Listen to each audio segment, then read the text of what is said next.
Chapter 26. The Weapon. Morning came. Doone got up. He had to be ready for anything, so he rolled up his blankets and made a pack for all his clothes, everything he had. His father and the others did the same. Downstairs, out in front of the hotel, the people of Ember were gathering and swarming about, loud and distressed and confused. Tick roamed among them, urging courage, inspiring them to stand up for their rights, telling them the time had come for battle. His eyes flashed with a cold light. His voice rang out like the high, urgent tone of a bell. Very often the people he spoke to seemed to catch fire from his words and be filled with the burning desire to fight. Over half the people of Ember joined with Tick to be warriors. Some of them had wrenched the towel racks from their bathroom walls. Others grabbed rocks or branches to use as weapons. They started down the road to the village, and the rest of the Emberites followed in a confused mass. Doone went too. The morning sun, already hot, blazed down on him. Wind riffled his hair and his shirt. His mind was in turmoil, his heart thudding like a fist in his chest.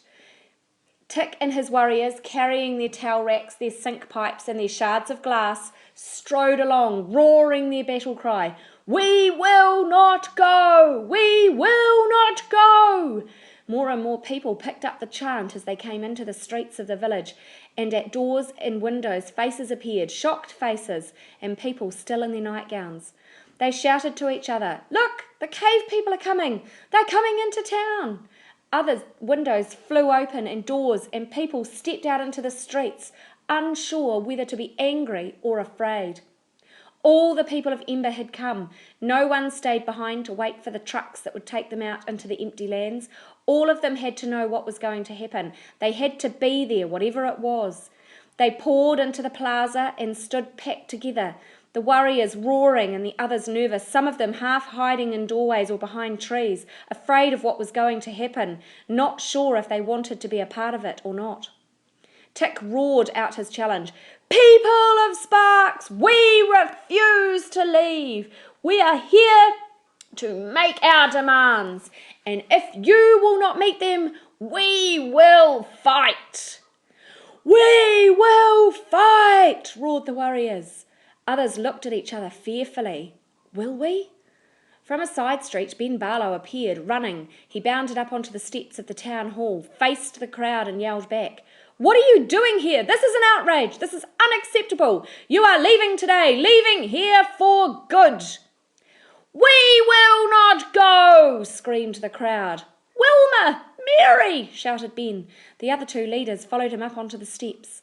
"Clear out now!" they shouted. "Back to the hotel! Move back! Move back!" They stood in front of the crowd and tried to press them backward, but it was no use. There were simply too many Emberites. Ben darted at Tick and tried to grab him, but Tick struck him with his rod and he lurched sideways, clutching his arm. No one had expected the Emberites to have weapons. Doone was standing on the riverside of the plaza, slightly apart from the main crowd.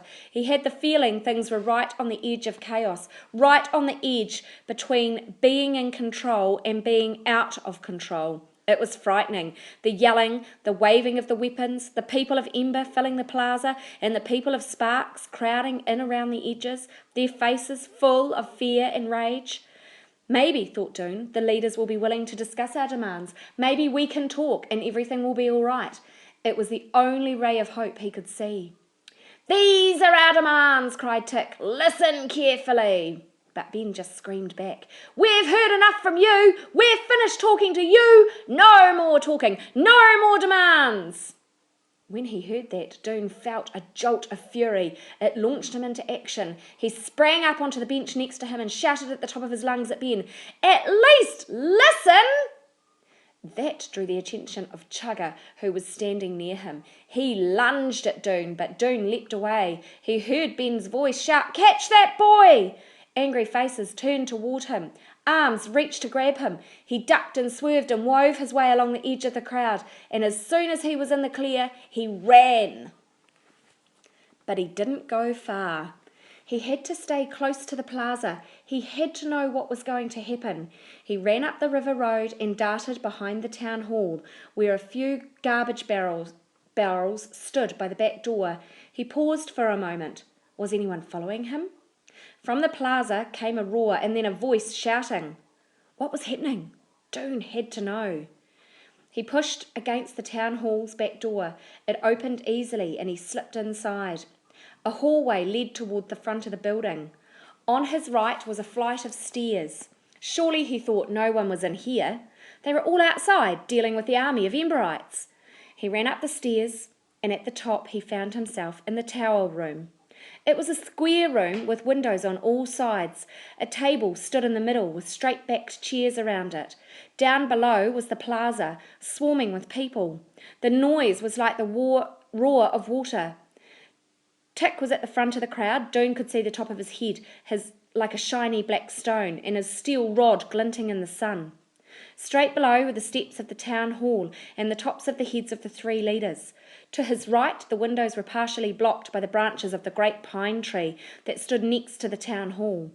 When he looked out the windows towards the rear of the building, he saw the town hall roof below. This was perfect. He could see what was going to happen. He could hear too because the windows were open. And he realised if he stayed here, he wouldn't have to decide whether he was going to fight or not. This seemed a bit like cheating, but it was a relief too. The thought of taking part in a bloody brawl had filled him with dread.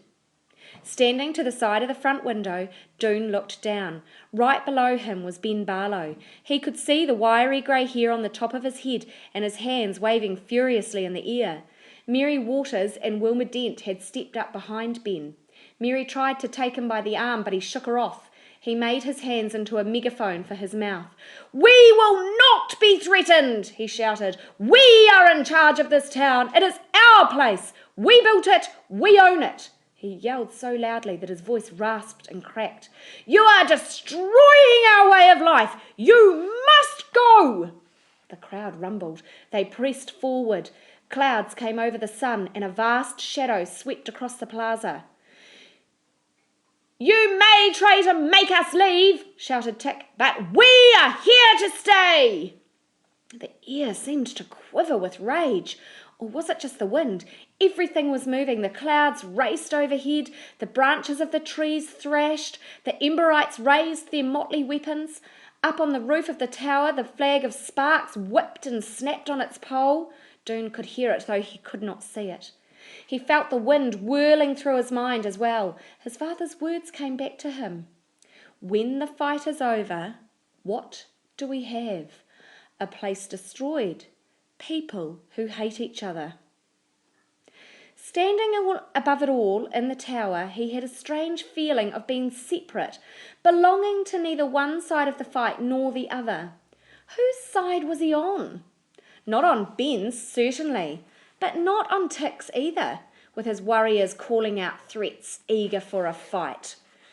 Ben held up his hand and shouted again, "We warned you, and we're ready for you." His voice was hoarse. "I'll give you one last chance. Will you leave or not?" With his head thrust forward and his hands tightened into fists, he waited for an answer. "No!" screamed Tick. His army bellowed it out with him. "No! Never! No! No!" Ben dashed to the door of the town hall. Wilma went with him, and together they darted inside. Doone froze, afraid they might climb up to the tower. But they came out onto the steps again right away, pulling a thing of black metal that ran on wheels. For a moment the clamour of the crowd ceased as they craned their necks, trying to see over each other's heads. Doone had a good view from where he stood, but still he had no idea what the thing was. He knew it must be the weapon, but it looked almost like a great black insect. It stood on black iron legs. It had a complicated black iron body, nearly as long as a truck, studded with hooks and boxes and points. A narrow scarf of ridged material hung across it. It was ugly, Doone thought, like the skeleton of a monster. Ben turned the thing so that it pointed out over the crowd. He stood behind it, his feet planted wide apart. "This is your last chance," he shouted at the crowd. "Disperse or take the consequences." Mary Waters dashed towards him. "No, Ben," she cried. "We can't do this." Ben pushed her away. "We agreed," he cried. "Stand back, Mary." Now the crowd in the plaza sensed danger and began to push backward. Tick cried, "Stand your ground!" But Doone saw him take a step back too. Ben squatted at the rear end of the weapon. "Leave now, and take your gang of hoodlums with you," he shouted, "or I fire!" Fire? Thought Doone. What does he mean? It was clear that Tick didn't know either. "You have one weapon," he shouted, "but we have many." And he raised the rod in his hand, and behind him his warriors did the same. Ben gave a furious shout. He was crouched over the weapon. Doone saw his bent back and his arm jerking at the machine. Nothing happened. His arm jerked again, harder, and at the same time Mary rushed forward. She aimed a powerful kick at the nose of the weapon, bumping it upward, and the weapon, in a harsh machine voice, began to chatter. It went, turning its snout back and forth. People in the crowd began to scream. Doone couldn't see at first what the weapon was doing.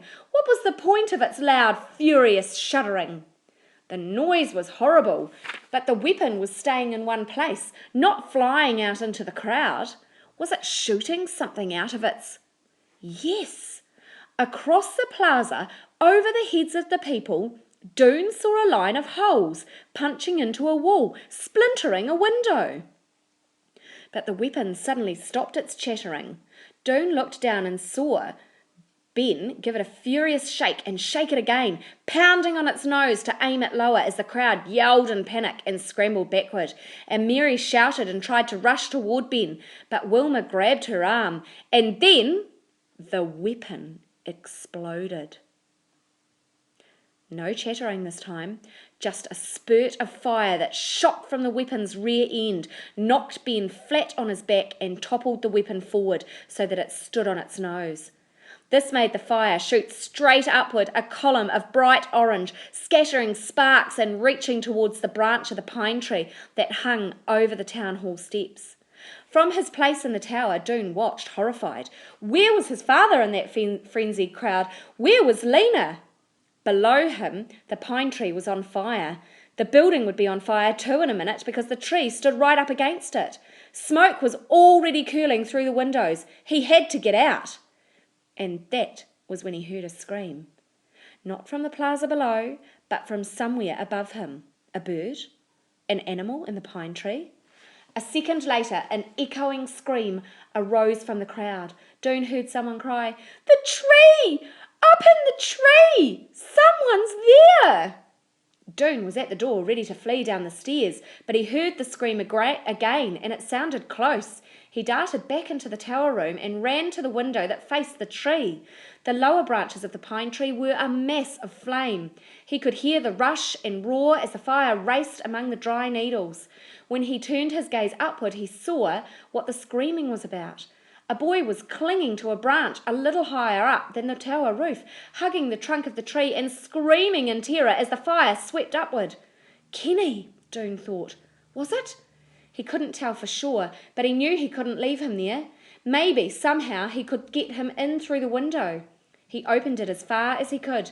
It was the kind of window that swung outward on hinges, and then he grabbed one of the chairs from around the table.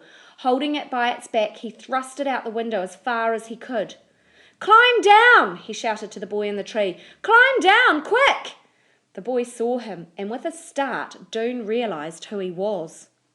It wasn't Kenny at all. It was Torrin, the one who had started so much trouble, the one who had pointed a lying finger at Doone. For one furious second, Doone felt the urge to leave Torrin to his fate and get himself out of the tower as fast as he could. But he pushed that thought away and shouted louder, "Hurry! Get down here!" Torrin clambered down through the branches, down towards the flames beneath him. When he was opposite the tower window, he was still too far away to reach the legs of the chair. He edged out along a branch, but it was a slender branch and bent under his weight. "Jump!" Doone yelled. "Jump! And catch the chair legs, I'll pull you in." Torrin crawled backward to where the branch was sturdier. He stood up, then he froze. He stood clutching the tree trunk, staring down at the flames, his mouth a dark O. "Jump!" screamed Doone again. Smoke was pouring into the tower room now. "Hurry! You can do it!" A gust of wind. The flames leapt. Now the branches just below Torrin's feet were blazing, and suddenly he made up his mind. Doone could see the moment of decision in his face. He clamped his lips tight, he fastened his gaze to the chair dangling out the window, and then he pushed himself away from the trunk with his hands and flung himself toward the tower. His hands caught the rung between the chair legs, and Doone's whole body was yanked forward. He almost lost his grip on the chair, but not quite.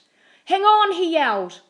With all his strength he hauled the chair upward, and when Torrin's hands were within reach, he grabbed one of them, and then both of them, letting the chair topple back into the room. One last heave, and Torrin was in the tower room, shaking so violently he could hardly stand.